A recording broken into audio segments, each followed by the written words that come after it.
Hello, everyone. Welcome back to our class in ethics and science. Um, this week, what I'm going to try to do is give you. There's going to be two videos. One is, a lecture on the themes. The next video, which is the one after this one, is going to be an exploration of a case study, which then leads directly into our discussion poster this week. The reason we're doing it that way is because for the next 3 weeks, all of our lectures are going to be dealing with more or less other case studies, specific issues in ethics and science that we're facing today. This is sort of as a way to end this module and lead into the next one. So without further ado, I'm going to go ahead and share my screen and we will get into it. I have a little bit of a cold this week, so I apologize if I appear quite tired. And that's our meme for this week is this picture of tired DW. This is how I feel right now. So this is lecture 18, present issues in policy for science. And by present issues, I mean, general themes, because we will get into specific issues in the next module, but we do have a few specific issues to talk about in this one. So first, what's going on with the big picture? What's the problem? We learned very early in this class, it's one of the 7 overlapping trends that science is increasing in power. But this does not necessarily coincide with an increase in a sense of ethics or an increase of safety. We might believe that the moral arc of the universe bends towards justice, but how do we get there? That's not been as clear as sort of the projects of modern science have wanted it to be. We talked about it last week. We are not as happy as we used to be, even though we are more scientifically advanced. And we're facing a number of issues that have their origin in scientific inquiry. Leon Kass, who we're reading again this week, who I still have mixed feelings about. I think he's a really smart guy. I think he also maybe just makes weird arguments that detract from his point.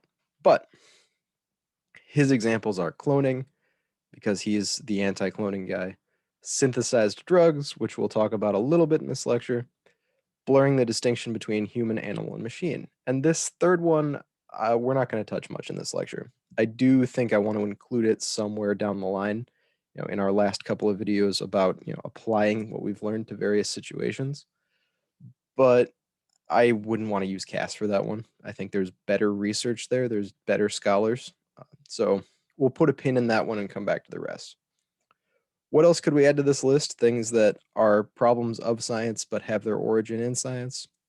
Climate change is arguably one of these. It's the projects of science that have led to all of the carbon emissions that are the present problem. Artificial intelligence, something that is either not a problem at all or one that's right around the corner, depending on who you ask. And then certain problems of technology. And what I mean by certain problems of technology is a lot of things. That's a broad topic, but the way that technology sort of shapes us as we shape technology is at this weird circular loop. We'll talk about that in a minute too. So, and I'm covering up our question here. Here we go. So does the scientific worldview call ethics into question? And this is a question that Cass raises in the article. And it's not just him. This is actually something that a good number of philosophers who otherwise disagree on everything have brought up in their own research. The first two I have listed here are Nietzsche and Dostoevsky, who are two people that I would say have opposite worldviews, but had a fair amount of respect for each other, even though Nietzsche was decidedly an atheist and Dostoevsky was quite religious. They both would say if there's no God, then morals as we know it make no sense. Nietzsche said that in what he thought was a positive way. He thought we would have to then undertake this project of developing our own and creating new morals. Whether or not that's something that you want to do is up to you. And then Dostoevsky would say, look, we need to focus more on religion. We need to go back to that because that's the only way that there's a moral arc to the universe. Personally, I think Dostoevsky is one of the most brilliant philosophers who ever lived, and he would never call himself a philosopher. He wrote books. He was a writer. Kurt Vonnegut would say that everything you ever need to know was in the Brothers Karamazov. If you want to read it over the summer, it's like 900 pages. Totally worth it. Another philosopher, a French phenomenologist named Merleau-Ponty, would say that science tells us the world is nothing but particles, waves, and math. And if that's the case, questions of aesthetics, questions of ethics, what is beautiful, what is good, and even what we are, don't necessarily factor into the scientific worldview. And if science is making these claims to be absolute truth, absolute reason, the only truth that exists, then all these other things kind of fall by the wayside. They don't get answered. And this is where another philosopher, a guy who deals in hermeneutics named Gadamer, picks it up and says, maybe science just has this limited view.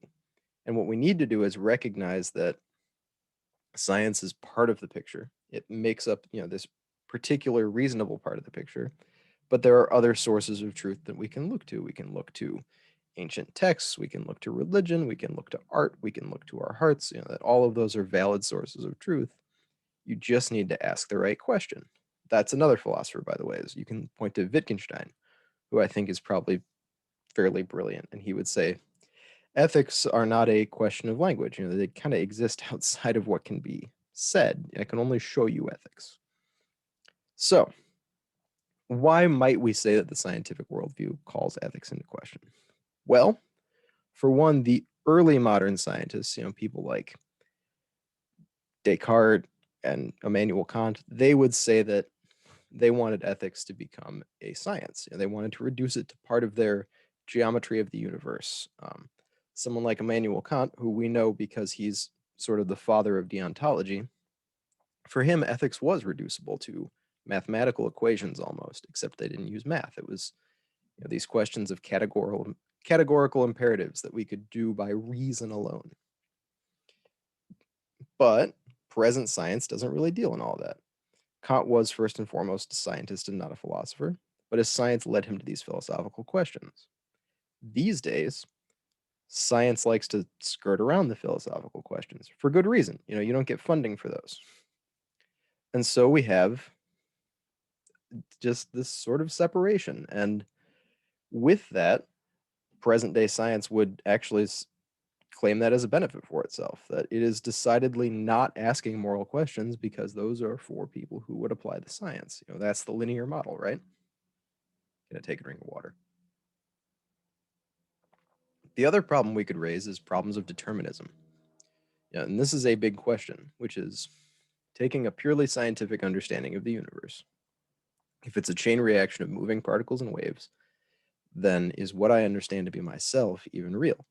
Do I have any moral decision making, or is this just all predetermined chain reactions of chemicals?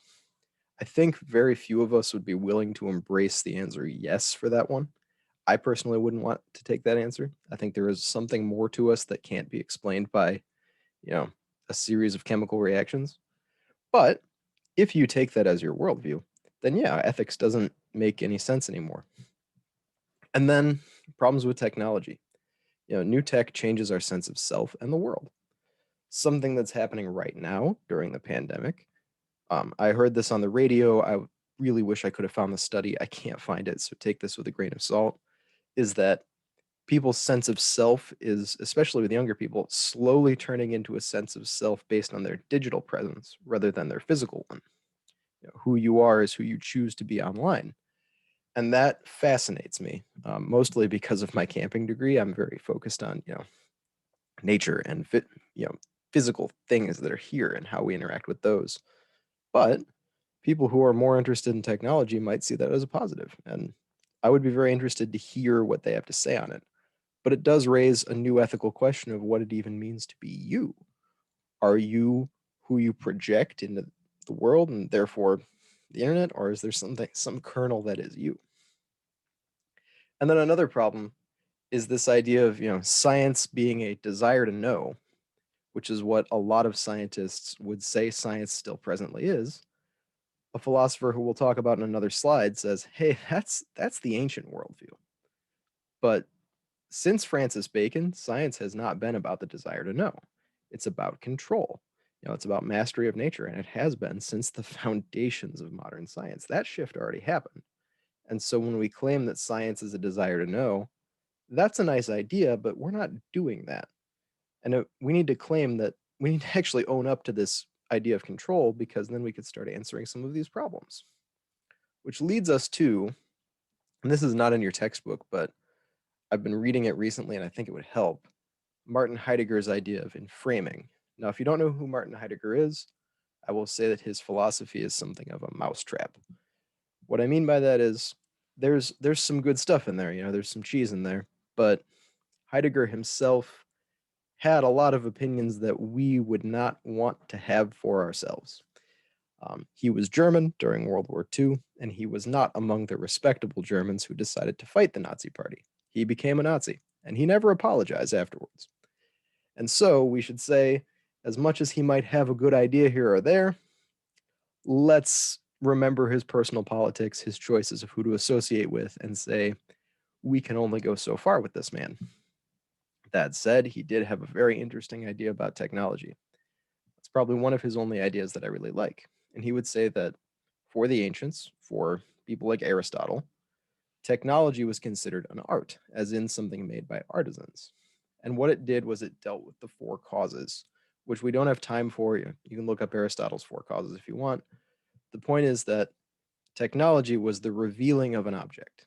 In his case, he talked a lot about a chalice, like an actual cup you use for a ceremony, and that it was revealed out of the material in the world, and then it was put to use for a thing, and then it was done. But it had kind of this agency of its own. A chalice wants to be used as a chalice. Modern technology, on the other hand, is something different. Modern technology deals with extraction of standing reserves of energy. What that means is that instead of just, using the water wheel to turn our mill, what we're doing is we're storing up energy so that we can then make newer technologies. So technology builds on itself. It demands and calls for more resources, and eventually even humans become part of that resource. So what we mean here is that modern technology is something that humans create to extract resources, and then it calls for the extraction of more resources. And what it does is that it's humans shaping technology, and then technology shapes humans. A good example I've seen people talk about for this is social media. We've created, the social media algorithm to see the things we want to see online. But something that we're finding now is that what you see online then shapes your worldview. And you don't see things that you don't want to see, because then it keeps you coming back, right? That's enframing. And outside of Heidegger, because we should get outside of Heidegger, we might also note how present science regards the world as inert material, which the ancients did not. If you ask a modern physicist, does the world have a soul? The answer would be no. But if you ask the ancients, who had this view of science as a desire to know and understand causes, they would say, of course, the world has a soul. And that doesn't really factor into what we do now. And I'm covering up the thing again. So, why should we set limits on science, or shouldn't we? This slide's going to be more should, the next slide will be more shouldn't. What we know from many of the examples we've looked at so far in this class is that there is a track record of not asking moral questions until it's too late. And for that, we can point to Tuskegee or MK Ultra or whatever else you want to look at. We also know that the present state of the research enterprise, from another module, has some current issues that we might want to take issue with. One of the other readings we had for this week shows that most published findings turn out to be false, and this is usually because most of the published findings are really small and done in ways that aren't reproducible or not done by enough people, what have you. But if most of what's getting published turns out to be wrong, well, we might want to be a little careful about setting limits then. And then the social structures of science are a little bit conducive to fraud. We have the problems of big science, of careerism, of lab heads publishing anything they can to increase their standing in the world of science. And then we also know that quite a lot of research is beholden to corporate interest. And here we might point to things like research sponsored by tobacco companies, that it's valid academic research, but it is morally wrong and comes to an unscientific conclusion. And a good point that Cass raises, these last three are actually from Cass, is scientific expertise is not an assurance of ethical expertise. Just because you're an expert on one thing doesn't mean you're an expert on anything else. And that makes a lot of sense, right? Like me, I have a master's degree in outdoor leadership. I know nothing about plumbing. You just because I'm an expert in one subject doesn't mean I'm an expert in any others.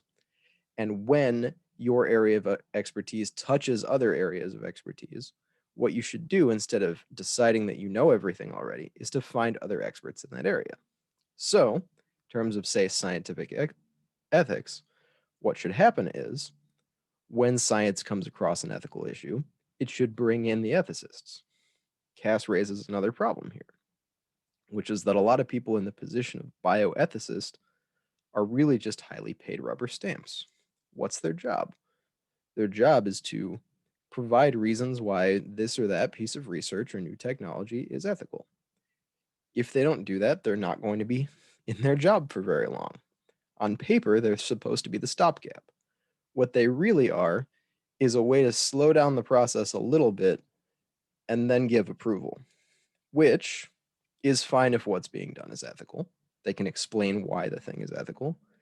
But if there are real questions about it, we might want some more impartial jurors. And a final reason is that in practice, internal control by science is a little bit difficult. And here we have two examples. I've got some articles for you that I'll put on Canvas. Let me pull those up.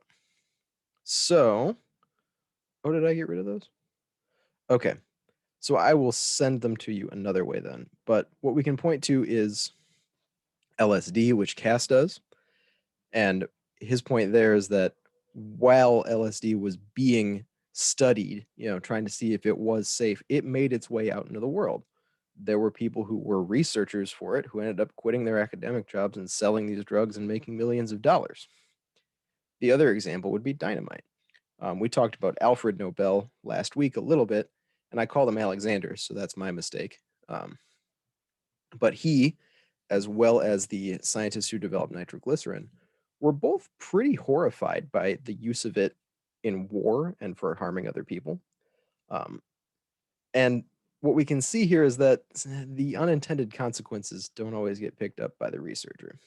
And that's okay. We don't want to blame people for that. But maybe some external controls are necessary to deal with those things. Maybe why wouldn't you set limits on science? So there are a couple problems with setting limits, and Cass kind of acknowledges these. I don't know if he spends enough time with them. First one would be regulation doesn't always work, right? What a regulation does, what a law does, is it makes something illegal. It doesn't actually stop a thing from happening. And so you could say that what'll happen is that some of this science will be done in ways that are a little bit shadier. I'm not sure how I feel about that claim. And then what about, what if someone else gets there first? And this is a argument people make when there's sometimes a potentially dangerous form of research, in, say, researching poisons or bioweapons. And I don't know how much I love this argument. I will acknowledge fully that maybe there's something I'm not seeing in it. In our midterms, I know this was an argument that some of you brought up for one of the questions, and I gave you points for it. It's a valid argument to make.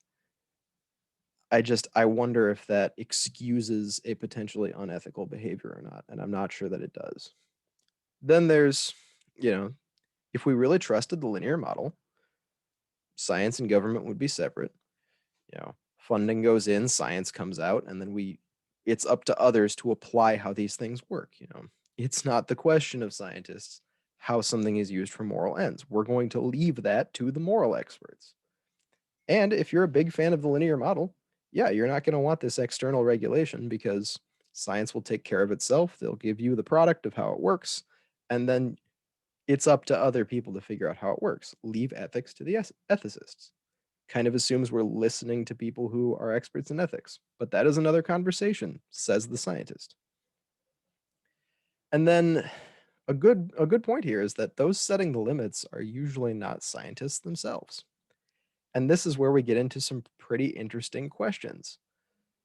Something like my favorite example, climate change. People who are setting our climate policy are themselves not climate scientists. If they were, our policies would probably actually be a lot stricter. And so we could point to that as a case in which, should scientists be the ones who are actually being listened to, who are setting the policy themselves, we might end up with a stricter policy overall. That's an interesting point to raise. So, what do we do? Cass gives us three questions for how and if something should be regulated.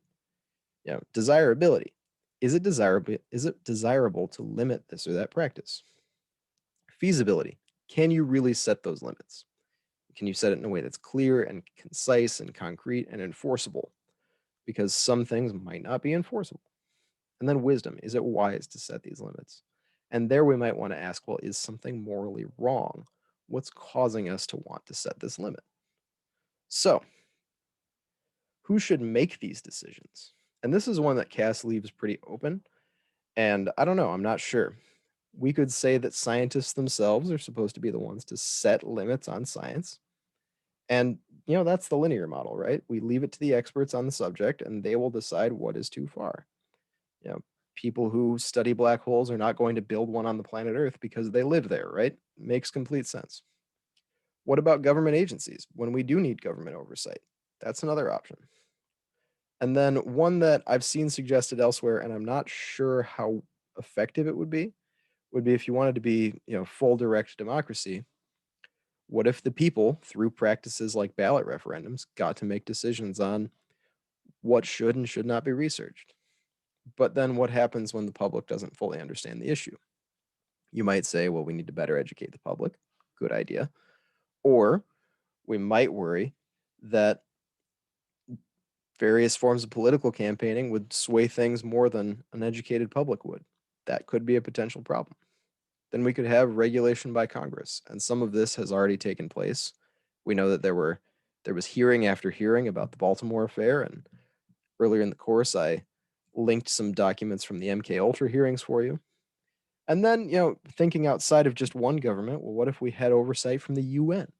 And we do have some of these things already. There are charters about, the Universal Declaration of Human Rights or the Nuremberg Code, things that are supposed to be beyond the borders of a single nation. Enforceability becomes a question there, but that's a question down the line. If that's the group that should be enforcing it, well, then we'll figure it out after, right? Anyway, that is where I'm going to leave you for this lecture.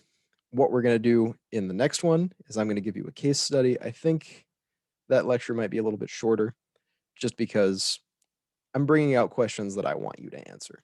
So I will see you over there. I'm going to go record that right now. And I hope you all are doing well. I hope you are surviving the end of the semester. I personally cannot wait until I get to see students in person again, get myself out of the little box. But I will see you around. Hope you all are doing okay.